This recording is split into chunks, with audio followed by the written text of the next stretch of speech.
بسم اللہ الرحمن الرحیم۔ آج کے دن آپ کی شہادت کی نسبت سے آپ کے فضائل اور مناقب، خاص فضائل اور مناقب بیان کریں گے۔ یہ 20 فضائل و مناقب بنتے ہیں سیدنا عثمان غنی رضی اللہ تعالیٰ عنہ کے 20 خاص فضائل و مناقب، جن میں اور صحابہ کرام بھی شریک ہیں، لیکن بعض ان میں منفرد اور یکتا ہیں، آپ صرف آپ کے ساتھ خاص ہیں۔ بعض میں آپ منفرد ہیں اور بعض میں مشترک ہیں۔ سیدنا عثمان غنی رضی اللہ تعالیٰ عنہ، عظیم قربانیاں ہیں آپ کی۔ امام ابن عساکر نے ابو ثور فہمی کی زبانی لکھا ہے کہ میں حضرت عثمان غنی رضی اللہ تعالیٰ عنہ کے پاس گیا جبکہ وہ محصوری کی حالت میں تھے۔ بلوائیوں نے، فتنہ پروروں نے آپ کے گھر میں قید کر دیا تھا۔ تو کہتے ہیں کہ میں اس زمانے میں آپ کے پاس گیا تو حضرت عثمان غنی رضی اللہ عنہ نے فرمایا کہ اللہ تعالیٰ نے میرے 10 خصائل اپنے پاس محفوظ کر رکھے ہیں، یعنی 10 ایسی خصلتیں ہیں جو اللہ تعالیٰ نے خاص مجھے عطا کی ہیں۔ فرماتے ہیں پہلی خصلت یہ ہے، اسلام قبول کرنے میں میں چوتھا شخص ہوں۔ سیدنا عثمان غنی رضی اللہ تعالی عنہ اسلام لانے میں چوتھے شخص، یعنی آپ کا شمار السابقون الاولون میں ہوتا ہے۔ امام ابن اسحاق وہ بیان کرتے ہیں کہ حضرت ابوبکر صدیق، حضرت مولا علی المرتضیٰ اور حضرت زید بن حارثہ رضی اللہ عنہ کے فوراً بعد جو شخصیت مسلمان ہوئی وہ سیدنا عثمان غنی رضی اللہ عنہ تھے۔ تو آپ السابقون الاولون میں آپ کا شمار ہوتا ہے۔ اللہ تعالیٰ نے آپ کو جو پہلے مسلمان ہوئے صحابہ ان میں شامل کیا، جنہوں نے ساری زندگی آقا علیہ السلام کی خدمت کی، دین کی خدمت کی، اسلام کا پیغام پھیلایا، اپنا وقت قربان کیا، مال قربان کیا، جان کی قربانی پیش کی۔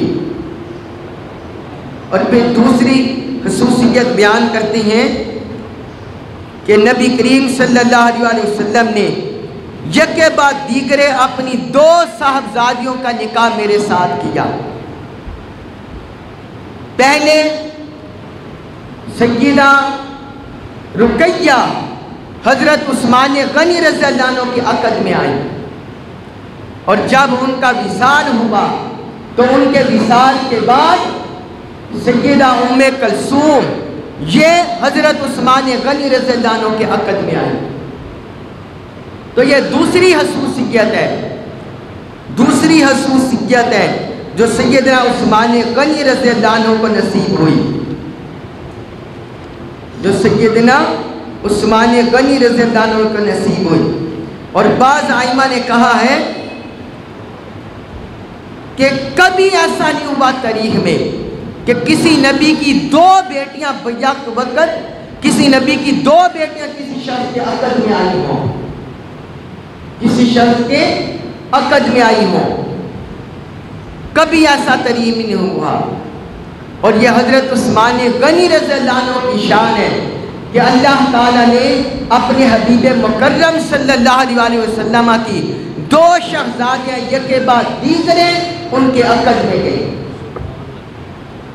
اور یہ بات یاد رکھیے کہ یہ صرف حضور صلی اللہ علیہ وسلم کا فیصلہ نہیں ہوتا تھا۔ اگر سیدہ رقیہ سے آپ کی شادی ہوئی تو تب بھی حضور نے فرمایا مجھے اللہ کی طرف سے وحی ہوئی ہے کہ میں ان کا نکاح عثمان سے کر دوں۔ اور جب سیدہ ام کلثوم سے نکاح ہوا تو تب بھی فرمایا اللہ کی طرف سے وحی ہوئی ہے۔ اور حضور نے فرمایا یہ عثمان کی یہ شان ہے، اگر میری تیسری بیٹی بھی ہوتی، اور بعض روایات میں فرمایا اگر میری 40 بیٹیاں بھی ہوتی تو میں یکے بعد دیگرے عثمان کے نکاح میں لے لیتا.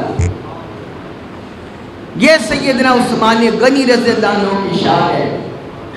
اس لیے آئمہ نے آپ کو لکھا کہ آپ کا لقب ذوالنورین. آپ کا لقب کیا ہوا؟ ذوالنورین. آپ کا لقب یہ ہوا ذوالنورین، 2 نوروں والا. حضرت حسین جعفری کہتے ہیں، وہ کہتے ہیں کہ حضرت عثمان غنی رضی اللہ عنہ کو ذوالنورین کہنے کی وجہ تسمیہ بیان کرتے ہیں. وہ کہتے ہیں حضرت آدم علیہ السلام سے لے کر قیامت کے دن تک کسی نبی کی 2 لڑکیاں کسی ایک شخص کے عقد میں نہیں گئی، عقد نکاح میں نہیں گئی. البتہ عثمان وہ شخصیت ہیں جن کو رسول اللہ صلی اللہ علیہ وسلم نے جن کے ساتھ اپنی 2 شہزادیوں کا نکاح کیا تھا. فرمایا اس وجہ سے انہیں ذوالنورین کہتے ہیں، اس وجہ سے انہیں ذوالنورین کہتے ہیں.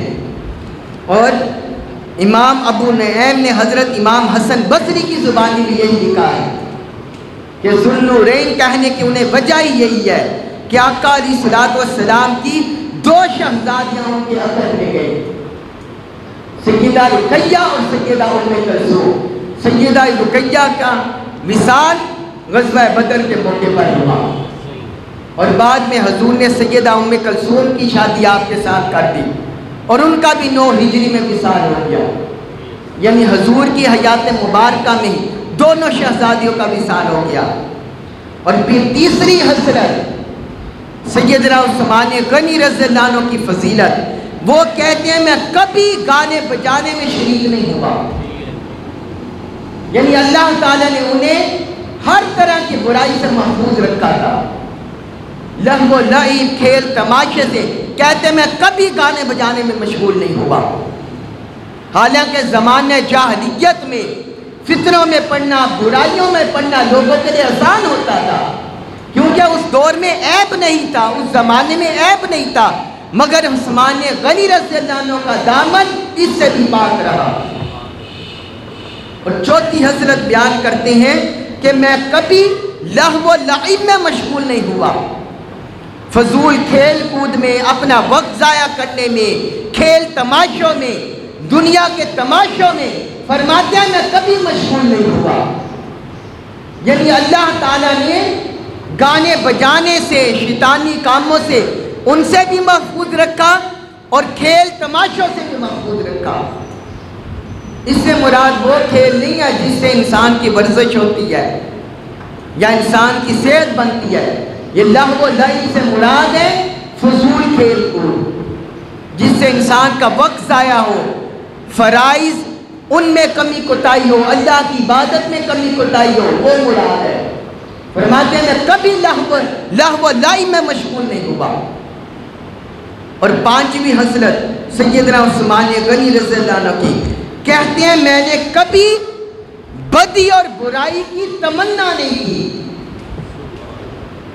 کبھی میں نے کسی برائی کی خواہش نہیں کی. شیطان انسان کے ساتھ لگا ہوا ہے ہر وقت، دنیا کے فتنے، نفس کے فتنے انسان کو ہر وقت ورگلانے میں مشغول ہے، ہر وقت. حتیٰ کہ یہ نفس نے انبیاء کرام پر بھی حملہ کیا، دنیا پر بھی حملہ آور ہوئے.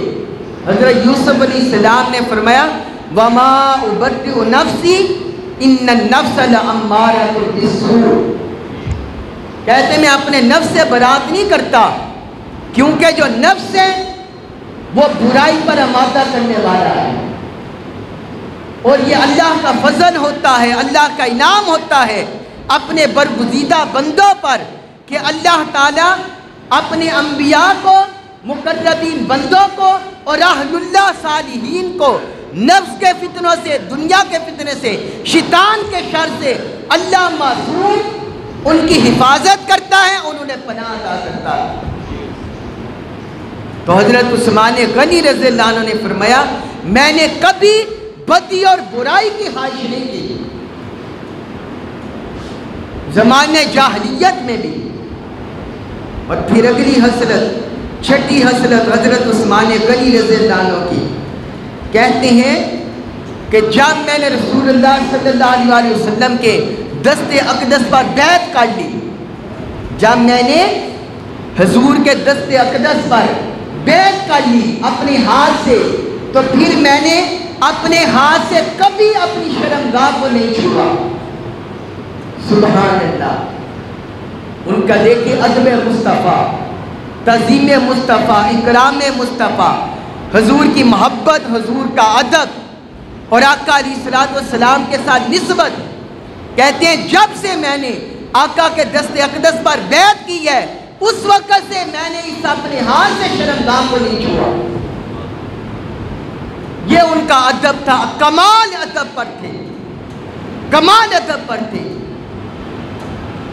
اور دیکھیں ان کا یہی ادب مصطفیٰ، نسبت مصطفیٰ صلی اللہ علیہ وسلم ہی تھی۔ جب یہ آقا علیہ السلام کی طرف سے سفیر بن کر گئے مکہ مکرمہ میں غزوہ صلح حدیبیہ کے موقع پر، تو قریش نے کیا کہا؟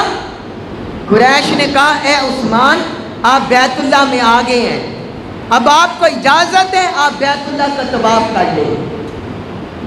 خانہ کعبہ کو چھوڑے ہوئے انہیں 6 سال ہو گئے تھے، بیت اللہ کا طواف نہیں کیا تھا، اس کی زیارت نہیں کی تھی، اس گھر کو چوما نہیں تھا، حجر اسود کو چوما نہیں تھا۔ کہنے لگے کہ آپ سفیر بن کر بیت اللہ میں آ گئے ہیں، آپ کو اجازت ہے بیت اللہ کا طواف کر لیں۔ حضرت عثمان غنی رضی اللہ عنہ کا کیا جواب تھا؟ انہوں نے فرمایا واللہ ما اطوف حتی یطوف بہ رسول اللہ صلی اللہ علیہ وسلم، کہتے ہیں اللہ کی قسم میں بیت اللہ کا اس وقت تک طواف نہیں کروں گا جب تک اللہ کے حبیب اس کا طواف نہیں کر لیتے۔ یہ نسبت مصطفیٰ، یا آقا علیہ السلام کے ساتھ نسبت قربت۔ حضور نے منع نہیں فرمایا تھا اے عثمان بیت اللہ کا طواف نہ کرنا، نہ قرآن نے منع کیا ہے کہ اللہ کے رسول کے بغیر بیت اللہ کا طواف نہیں کر سکتے، لیکن انہیں خبر تھی، انہیں سمجھ تھی کہ ہم جو بیت اللہ کا طواف کر رہے ہیں، ہم جو بیت اللہ کی طرف روح کر کے نماز پڑھ رہے ہیں، ہم جو رب کی عبادت کر رہے ہیں، یہ صرف اور صرف نسبت مصطفیٰ کے توسط سے ہمیں ملا۔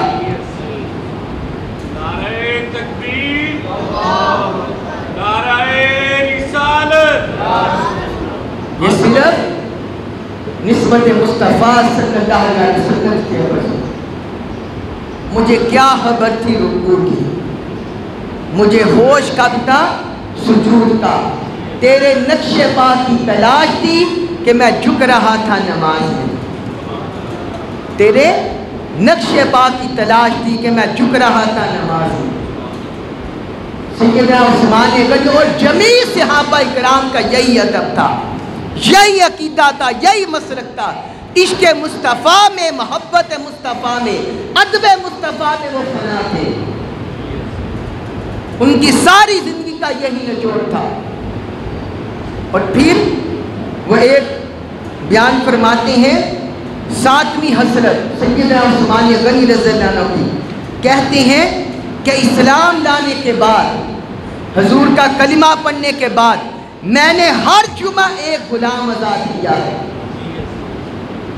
میں نے ہر جمعہ ایک غلام آزاد کیا ہے، اور اگر کسی جمعہ میرے پاس نہ ہوا تو پھر اس کے بعد آزاد کیا ہے۔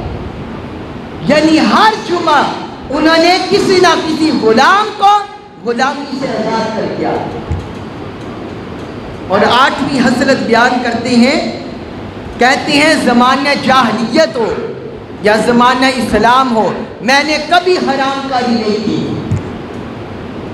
سبحان اللہ، کیا شان ہے، کیا عظمت ہے۔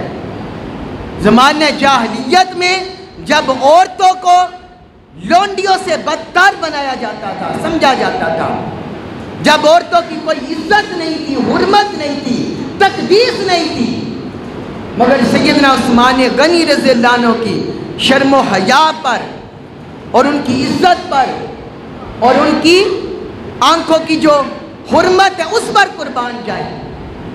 کہتے ہیں میں نے کبھی حرام کاری نہیں کی. اور پیچھے جو پڑھ رہے ہیں کہتے ہیں میں نے کبھی برائی کی طرف دیکھا بھی نہیں. کبھی برائی کی طرف دیکھا بھی نہیں. اس میں ہمارے لیے سبق ہے. حضرت عثمان غنی رضی اللہ عنہ کی سیرت کے ان سنہرے گوشوں میں ہمارے لیے سبق ہے کہ ان کی سیرت کیا تھی, ان کا کردار کیا تھا, اور آج ہم کدھر جا رہے ہیں. ہم میں سے ہر بندے کو اپنے گریبان میں جھانکنا ہے, اپنے اندر جھانک کر دیکھنا ہے کہ کیا ہم بھی ان پاک سیرت شخصیات کے نفوذ, ان کے قدموں کے پر چل رہے ہیں, یا شیطان نفس دنیا کے ہاتھوں مجبور ہے اور شیطان نفس دنیا کے پیچھے چل رہی ہے. ہمارے لیے سبق ہے, ہمارے لیے لیسن ہے ان کی زندگی میں, کردار میں. پھر آگے بیان فرماتے ہیں نویں حسرت, کہتے ہیں زمانہ جاہلیت میں اور دور اسلام میں میں نے کبھی چوری نہیں کی, کبھی چوری نہیں کی. چوری سے بھی میرا دامن محفوظ رہا. کبھی کسی کے مال پر نظر نہیں کی, چوری نہیں کی. اور پھر آگے بیان کرتے ہیں 10ویں حسرت, کہتے ہیں کہ حضور صلی اللہ علیہ وسلم کے عہد کے موافق, آقا کے عہد کے موافق میں نے قرآن جمع کیا. آقا علیہ السلام کے عہد اور حضور کے وعدہ کی باری, کہتے ہیں میں نے قرآن جمع کیا. سیدنا ابوبکر صدیق رضی اللہ عنہ کے دور میں قرآن ایک جلد میں جمع ہو چکا تھا, لیکن ایک قرات پر لوگ جمع نہیں تھے, مختلف قراتیں کی جاتی تھی. جب حضرت عثمان غنی رضی اللہ عنہ کا دور آیا, اس طرح فتنے پیدا ہونے لگے, تو حضرت عثمان غنی رضی اللہ عنہ نے قریش کی قرات پر سارے مسلمانوں کو جمع کر دیا. قرات قریش پر حضرت عثمان غنی رضی اللہ عنہ نے جمع کیا, اور انہوں نے حضرت ام المؤمنین حضرت حفصہ رضی اللہ عنہ سے نسخہ منگوایا, قرات قریش پر اسے مرتب کیا, اور سارے اسلامی مملکت میں ان 7 نسخوں کو بھجوا دیا. 7 نسخوں کو انہوں نے بھجوا دیا, تو ایک قرات قریش پر انہوں نے جمع کیا. یہ ان کی ایسی حسرت ہے جس میں کوئی اور شریک نہیں. اور پھر 11ویں حسرت, حضرت عثمان غنی رضی اللہ عنہ جہاں ذوالنورین ہیں, 2 نوروں والے, اسی طرح آپ ذوالحجرتین بھی ہیں. ذوالحجرتین, ذوالحجرتین کا مطلب ہے 2 ہجرتوں والے, یعنی آپ نے حبشہ کی طرف بھی ہجرت کی اور مدینہ طیبہ کی طرف بھی ہجرت کی. یہ دونوں ہجرتیں آپ کے مقدر میں لکھی گئی. اور صرف خود اکیلے ہجرت نہیں کی, اپنے اہل و عیال, آپ کی جو زوجہ تھی حضرت رقیہ حضور کی شہزادی, ان کے ساتھ ہجرت کی.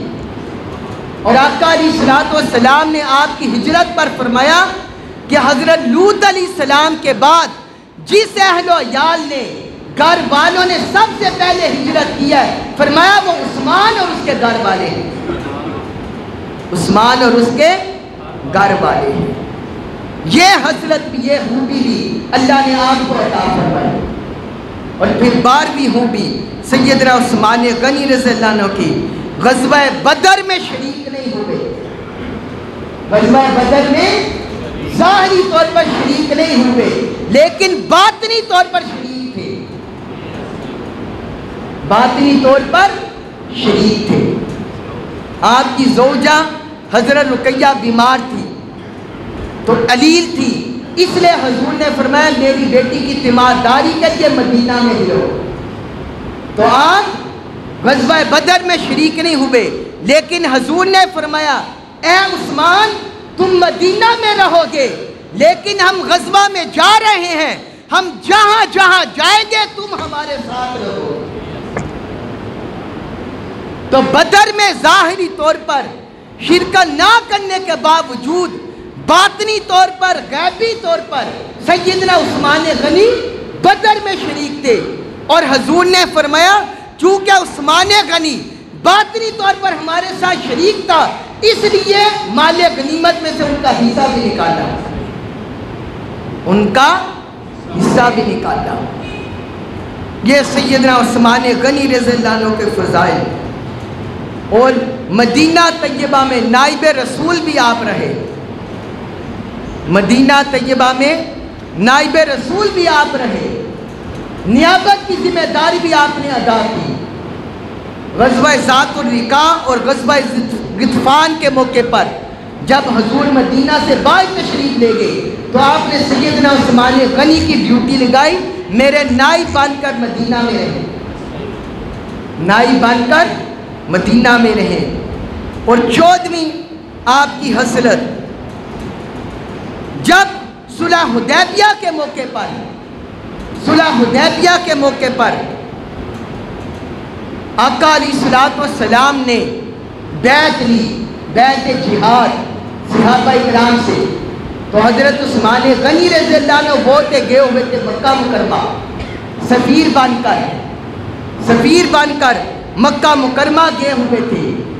تو اس موقع پر آقا علیہ الصلوۃ والسلام نے جب صحابہ سے فرمایا بیعت لو، سارے صحابہ آ کر بیعت لینے لگے۔ حضور کے دست مبارک پر حضرت عثمان غنی موجود نہیں تھے، حضور نے اپنا دایاں ہاتھ بلند کیا، فرمایا عثمان غنی اللہ اور اللہ کے رسول کی حاجت کی غرض سے کیا ہوا ہے، یہ میرا ہاتھ عثمان کی طرف سے ہے، اور فرمایا یہ بیعت عثمان کی طرف سے کر رہا ہوں۔ حضور نے اپنا دست مبارک عثمان کا دست مبارک قرار دے دیا، اپنی بیعت عثمان کی بیعت قرار دے دی۔ کون لوگ ہیں جو سیدنا عثمان غنی رضی اللہ عنہ پر تان کرتے ہیں؟ 14 صدیاں گزرنے کے بعد انہیں خبر نہیں کہ مصطفیٰ نے اپنے ہاتھ کو عثمان کا ہاتھ بنا دیا، اور مصطفیٰ نے اپنی بیعت کو عثمان کی بیعت قرار دے دی۔ اور اللہ نے فرمایا ان الذین یبایعونک انما یبایعون اللہ ید اللہ فوق ایدیہم۔ اے مصطفیٰ، جو لوگ آپ سے بیعت کر رہے ہیں وہ آپ سے بیعت نہیں کر رہے بلکہ اللہ سے بیعت کر رہے ہیں، اور انہیں بتا دیں کہ یہ جو سارے ہاتھوں کے اوپر ہاتھ ہے یہ میرے مصطفیٰ کا ہاتھ نہیں ہے، اللہ کا ہاتھ ہے۔ تو دست مصطفیٰ نے بنایا عثمان کا ہاتھ، اور رب نے فرمایا یہ عثمان کا ہاتھ بھی نہیں ہے، یہ دست مصطفیٰ اور دست عثمان کی شکل میں اللہ کا ہاتھ ہے۔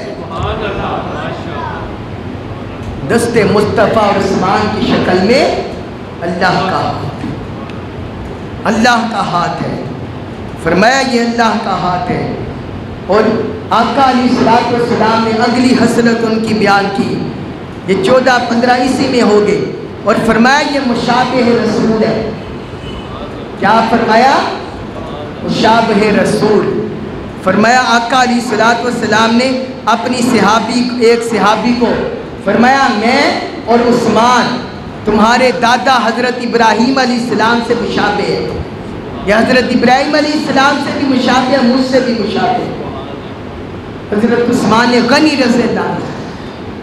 اور ایک حضرت حضور نے فرمایا کہ عثمان وہ ہے جس سے فرشتے بھی حیا کرتے ہیں، فرشتے بھی حیا کرتے ہیں، اور جنت کی بشارتیں آقا نے انہیں اتنی بار دی، کبھی فرمایا بئر روما خرید لو جنت کی بشارت، کبھی غزوہ تبوک پر فرمایا کون جنت کا خریدار، اور کبھی ایک باغ میں بیٹھے ہوئے فرمایا آنے والے کو جنت کی بشارت، اور عثمان ہے، فرمایا ہاں عثمان کو بشارت۔ اور یہی عثمان غنی، حضور نے فرمایا میرا یہ عثمان مظلوم شہید کیا جائے، میرا یہ عثمان مظلوم شہید کیا جائے۔ حضرت عثمان غنی رضی اللہ عنہ کو گھر کے اندر قید کر گھر میں مقید کر کے بھوکا پیاسا حضرت عثمان غنی رضی اللہ عنہ کو شہید کر دیا۔ یہ ایک عظیم دکھ ہے۔ حضور نے فرمایا تھا کہ ایک دروازہ فتنے کا بند رہے گا، جب وہ کھل گیا پھر بند نہیں ہوگا۔ اور فتنے کا دروازہ سیدنا عثمان غنی رضی اللہ عنہ کی شہادت سے امت میں کھل گیا۔ پھر دو ایسے قبیلوں کی جنگ چھڑی جو آج تک جاری ہے، اسی سے ناسبیت پھوٹی، بعد میں رافضیت پھوٹی، خارجیت کے فتنے پھوٹے امت میں جو آج تک جاری و ساری ہیں۔ ہمیں ان سارے فتنوں سے خبردار رہنے کی ضرورت ہے۔ صحابہ کی محبت کا ادب کا دامن بھی تھامے، اہل بیت اطہار کی محبت ادب کا دامن بھی تھامے، اسی میں خیر ہے۔ اگر کسی فتنے میں بیٹھ کے بٹک گئے تو آخرت بھی جائے گی، دنیا بھی جائے گی، سب کچھ جائے گا۔ اللہ تعالی ہماری حفاظت فرمائے۔ وما علیہ الا البلاغ المبین۔